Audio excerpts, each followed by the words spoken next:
welcome to Digital Music Trends. This is day 3 of Midem, and everybody's getting pretty tired, but thanks for joining me today. So we have Emily White from Whitesmith Entertainment, and we have David Balfour from Record of the Day. So hi guys, how's it going today? Excellent, thanks for having us. Very good, thank you. Tired, but good. Yeah, exactly. So I really like the shows are more of a wrap up of the day and see what you guys have been up to and what you've seen. So Emily, today you were sort of the host of the whole day, which must have been a pretty tiresome job. But tell us a little bit more about what the day was about and what you've been seeing there. Sure. Well, I've been the guide to the day every morning at the direct-to-fan camp, which is great because I know everything that's going on. And it's all pretty amazing. I mean, there's no shortage of things to see and learn and incredibly high-level panels and conversations. Yeah. Then I moderated a panel with 2 of the most forward-thinking people in publishing, Justin Kalifowitz from Downtown and Mary Megan Peer. Yeah. So that was an absolute pleasure.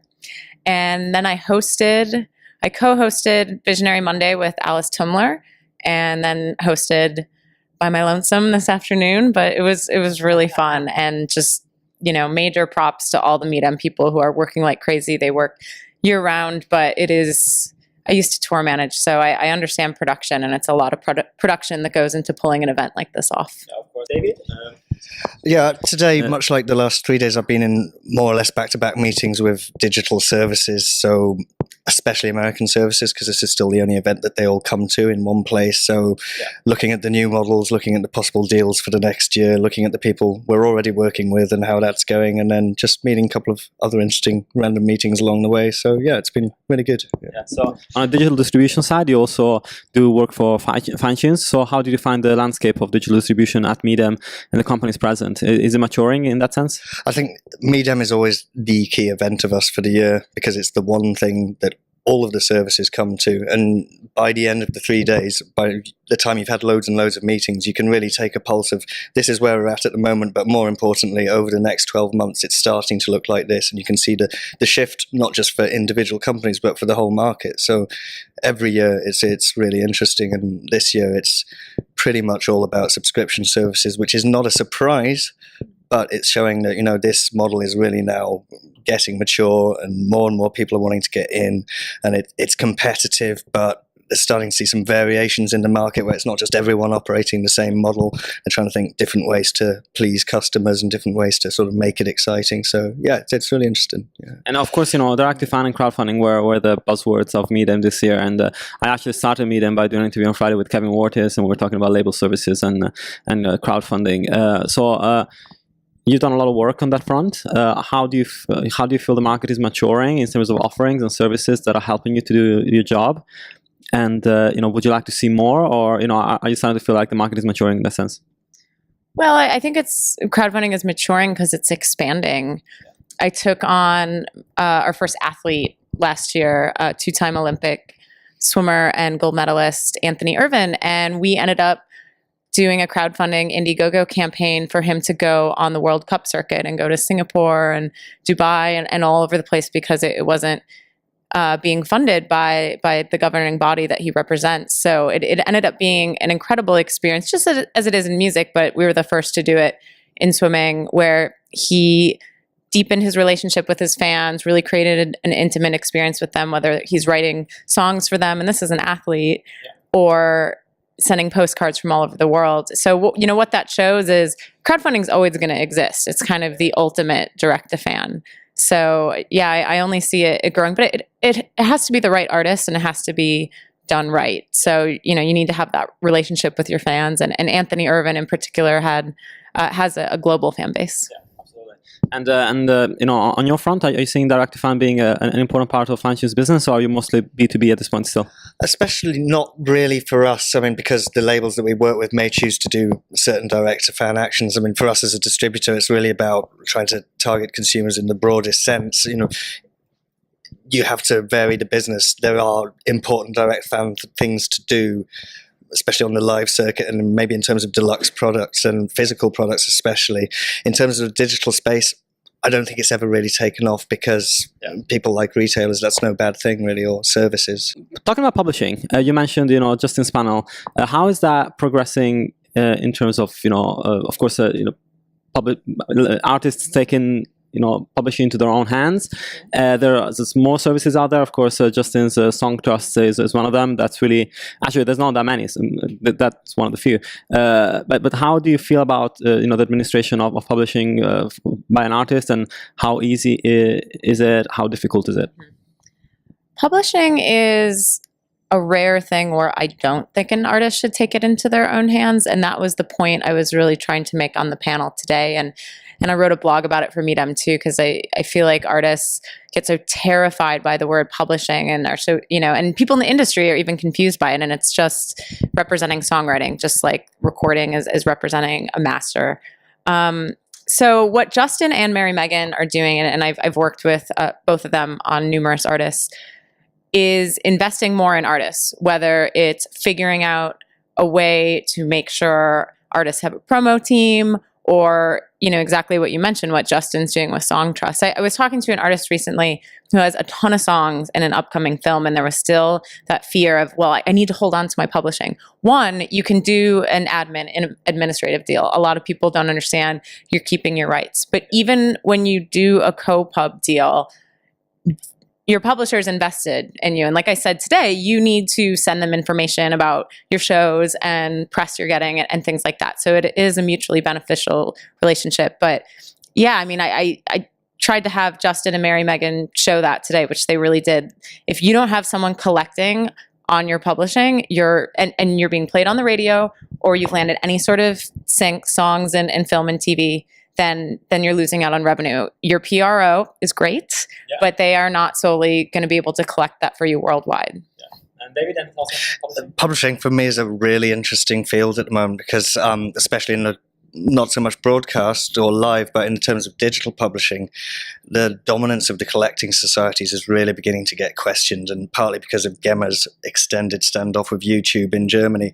A lot of artists and songwriters are starting to go, these societies that have always been the dominant force, are they actually doing a good job for me? They're often doing a very good job for their largest clients, often the major publishers, but people are beginning to ask questions now. Can I go and do deals somewhere else to get my publishing administered more transparently and more quickly? And TuneCore recently launched into this model where they're starting to do direct deals with services to administer rights that would have traditionally gone through, I believe, ASCAP or BMI, probably in their case. And the way we look at it in Fine Tunes is that there's an opportunity to hear, not to undermine the right societies, but to go to frustrated writers or publishers and go, look, we can do this cheaply, efficiently, transparently, and that maybe that's a good thing for everyone.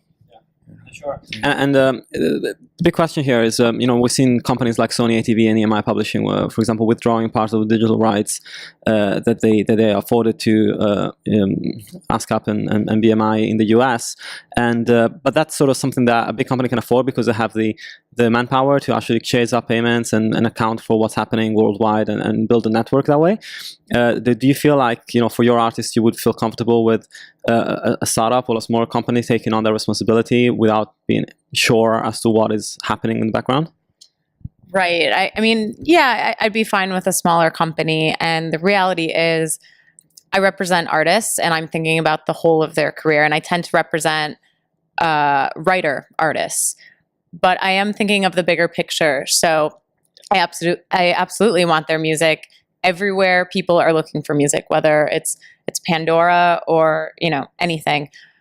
That being said, I don't completely understand why we can't compensate the publishing side just as we do the master side. Generally when you land a sync, it's 50% master, 50% publishing. So, Justin made a great point on the panel, like, good for Sony ATV for trying to track down those funds for writers. But at the end of the day, I'm not going to withhold my artists' music. The point is we're trying to promote it and spread it as far and wide as possible.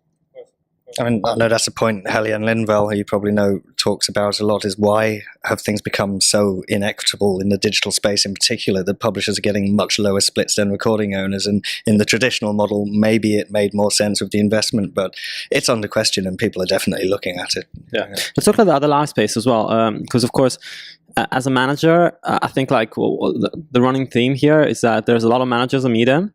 and managers are taking more and more roles on, as you know very well. And the live side is another one of those sides where managers is having a huge input, and there's companies out there that are helping you to manage that side and even crowdfund that side, or understand where you want those gigs to be socially, instead of just booking something and hoping that people show up. So Love that phrase. so how do you feel about that, and what's your involvement in organizing artist tours and making sure that it turns out profitable for everybody?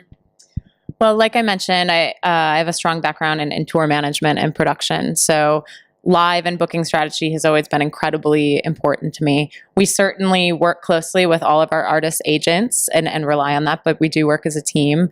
That being said, I would love to see the booking industry catch up with technology and everything that's going on here at Midem, and Songkick's Detour platform, I think, could finally be that. I am so sick of booking a show, spending money on promo, and hoping that people show up.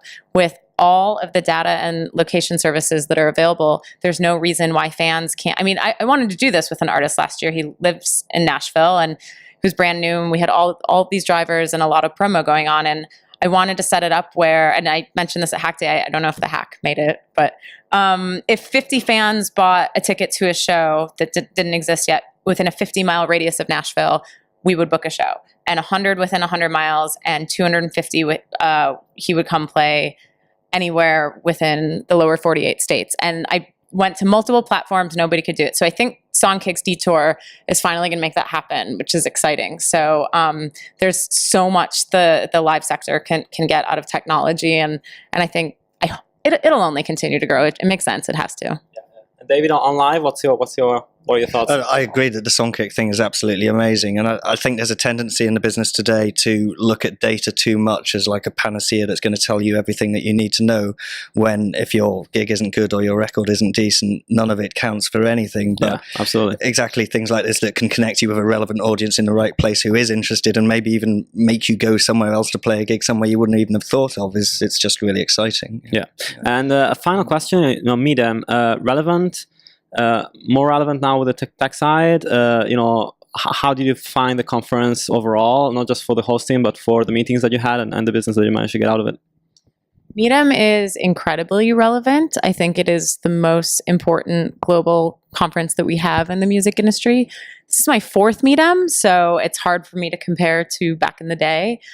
But, with their focus on tech and inviting a lot of our friends and colleagues, it makes a big difference. So I love meeting with people I respect and that are very legendary people in the industry, but the tech scene here is unbelievable. I always come away from Midem with 2 things: a deeper international presence far beyond Western Europe, Japan, Australia, the territories that I've generally dealt with in addition to the US.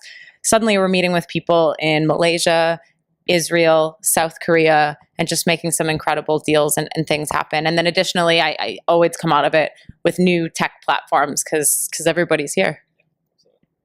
I mean, we will never stop coming to Midem, really.